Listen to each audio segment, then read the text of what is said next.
Hello guys, कैसे हैं आप लोग।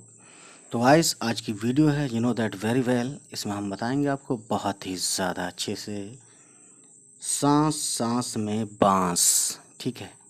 और ये चैप्टर नंबर 17 है, क्लास है यू नो 6 क्लास की बुक है ये वसंत। इसको हम पढ़ेंगे और इसमें देखेंगे क्या है। एक जादूगर थे, चंग की चंगल चंगलनम चंगलनबा। बड़ा अजीब नाम है यार। अपने जीवन में उन्होंने कई बड़े बड़े करतब दिखलाए। जब मरने को हुए तो लोगों से बोले, मुझे दफनाए जाने के छठे दिन मेरी कब्र खोद कर देखोगे तो कुछ नया सा पाओगे। ऐसा क्या नया था गाइस, ये तो कहानी पता चलेगा पढ़ के ही। कहा जाता है कि मौत के छठे दिन उनकी कब्र खोदी गई और उसमें से निकले बांस की टोकरियां के कई सारे डिज़ाइन। ठीक है। लोगों ने उन्हें देखा, पहले उनकी नकल की और फिर नए डिज़ाइन भी बनाए। बांस भारत के विभिन्न हिस्सों में बहुतायत में होता है।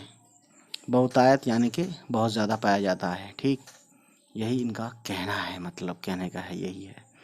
भारत के उत्तर पूर्वी क्षेत्र के 7 राज्यों में बांस बहुत उगता है, इसलिए वहाँ बांस की चीज़ें बनाने का चलन भी खूब है। सभी समुदायों के भरण पोषण में इसका बहुत हाथ है।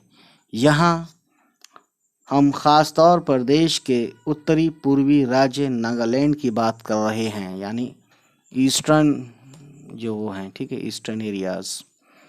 सो कहाँ थे हम, ठीक है ना बात। हाँ, बात करेंगे नागालैंड के निवासियों में। निवासी बोलते हैं रहने वाले या रेसिडेंशियल्स में बांस की चीज़ें बनाने का खूब प्रचलन है, यानी चलन है। ठीक है। इंसानों ने जब हाथ से कलात्मक चीज़ें बनानी शुरू की, यानी कि कलात्मक यानी कि जो अपने हुनर से जो चीज़ें बनाई, बांस की चीज़ें तभी से बन रही हैं। आवश्यकता के अनुसार यानी ज़रूरत के हिसाब से इसमें बदलाव हुए हैं और अब भी हो रहे हैं।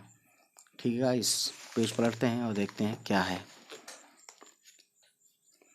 कहते हैं कि बांस की बुनाई का रिश्ता उस दौर से है जब इंसान भोजन इकट्ठा करता था। शायद भोजन इकट्ठा करने के लिए ही उसने ऐसी डलियानुमा चीज़ें बनाई होंगी।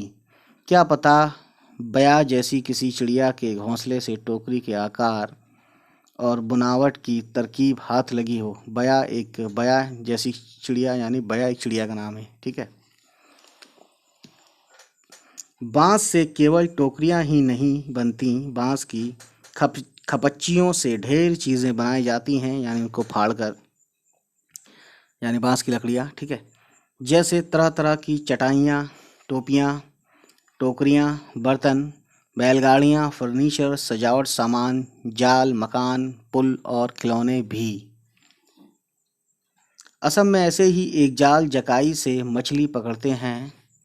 छोटी मछलियों को पकड़ने के लिए इसे पानी की सतह पर रखा जाता है या फिर धीरे धीरे चलते हुए खींचा जाता है। बांस की खपच्चियों को इस तरह बांधा जाता है कि वे एक शंकु का आकार ले लें, है ना, इस तरीके से। इस शंकु का ऊपरी सिरा अंडाकार यानी अंडे की तरह होता है। निचले नुकीले सिरे पर खपच्चियाँ एक दूसरे में गुंथी हुई होती हैं। खपच्चियों से तरह तरह की टोपियाँ भी बनाई जाती हैं। असम के चाय बागानों यानी चाय के बागों के चित्रों में तुम्हें लोग ऐसी टोपियाँ पहने दिख जाएंगे, और हाँ, उनकी पीठ पर टंगी बांस की बड़ी सी टोकरी देखना ना भूलना। ठीक है। तो गाइस, ये काफ़ी इंटरेस्टिंग चीज़ है, you know that very well.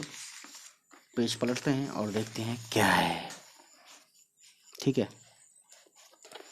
ये लिख के आ गया, जुलाई से अक्टूबर घनघोर बारिश के महीने, यानी लोगों के पास बहुत सारा खाली वक्त, या कहो आसपास के जंगलों से बांस इकट्ठा करने का सही वक्त। आमतौर पर वे 1 से 3 साल की उम्र वाले बांस काटते हैं। बूढ़े बांस सख्त होते हैं और टूट भी तो जाते हैं। बांस से शाखाएं और पत्तियां अलग कर दी जाती हैं। इसके बाद ऐसे बांसों को चुना जाता है जिनमें गांठें दूर दूर होती हैं, यानी बड़े बड़े बांस। दायो दाओ दाओ यानी चौड़े चांद जैसी फाल वाले चाकू से इन्हें छील कर खपच्चियाँ तैयार की जाती हैं। खपच्चियों की लंबाई पहले से ही तय कर ली जाती है। मसलन आसन जैसी छोटी चीज़ें बनाने के लिए बांस को हर एक गठान से काटा जाता है। यहाँ गठान यानी कि जहाँ पे गांठ होती है, ठीक है। जैसे कि मान लीजिए ये गांठ है, ये गांठ है, ठीक है, ठीक। लेकिन टोकरी बनाने के लिए हो सकता है कि 2 या 3 या 4 गठानों वाली लंबी खपच्चियाँ काटी जाएं, ठीक है। यानी कहाँ से काटा जाएगा यह टोकरी की लंबाई पर निर्भर करता है। आमतौर पर खपच्चियों की चौड़ाई 1 इंच से ज़्यादा नहीं होती है। चौड़ी खपच्चियाँ किसी काम की नहीं होती। इन्हें चीर कर पतली खपच्चियाँ बनाई जाती हैं, ठीक है। पतली खपच्चियाँ लचीली होती हैं। खपच्चियाँ चीरना उस्तादी का काम है। हाथों की कलाकारी के बिना खपच्चियाँ की मोटाई बराबर बनाए रखना आसान नहीं। इस हुनर को पाने में काफ़ी समय लगता है, यानी इसको सीखने में वक्त लगता है। हुनर पाना या उसमें मास्टर होना किसी काम में, ठीक। टोकरी बनाने से पहले खपच्चियों को चिकना बनाना बहुत ज़रूरी है। यहाँ फिर दाव काम आता है, यानी वही चाकू टाइप का जो होता है, ठीक है, ठीक है ना। खपच्ची बाएं हाथ में होती है और दाव दाएं हाथ में, यानी राइट हैंड। अच्छा, जो लेफ्टी है इसका उल्टा हो जाएगा। दाव का धारदार सिरा खपच्ची को दबाए, ठीक है, रहता है, जबकि तर्जनी दाव के एकदम नीचे होती है, ठीक है। तर्जनी ये एक उंगली होती है ना, उसमें से एक उंगली तर्जनी होती है। आई थिंक ये वाली है ना, ये वाली शायद तर्जनी, ये भी कुछ बोलते हैं। इस स्थिति में बाएं हाथ से खपच्ची को बाहर की ओर खींचा जाता है, ठीक है। इस दौरान दायां अंगूठा दाव को अंदर की ओर दबाता है और दाव खपच्ची पर दबाव बनाते हुए घिसाई करता है। जब तक खपच्ची एकदम चिकनी नहीं हो जाती यह प्रक्रिया दोहराई जाती है। इसके बाद होती है खपच्चियों की रंगाई, यानी कि कलर किया जाता है उस पर। इसके लिए ज़्यादातर गुड़हल, इमली की पत्तियां आदि का उपयोग किया जाता है। काले रंग के लिए उन्हें आम की छाल में लपेटकर कुछ दिनों के लिए मिट्टी में दबा कर रखा जाता है, ठीक है।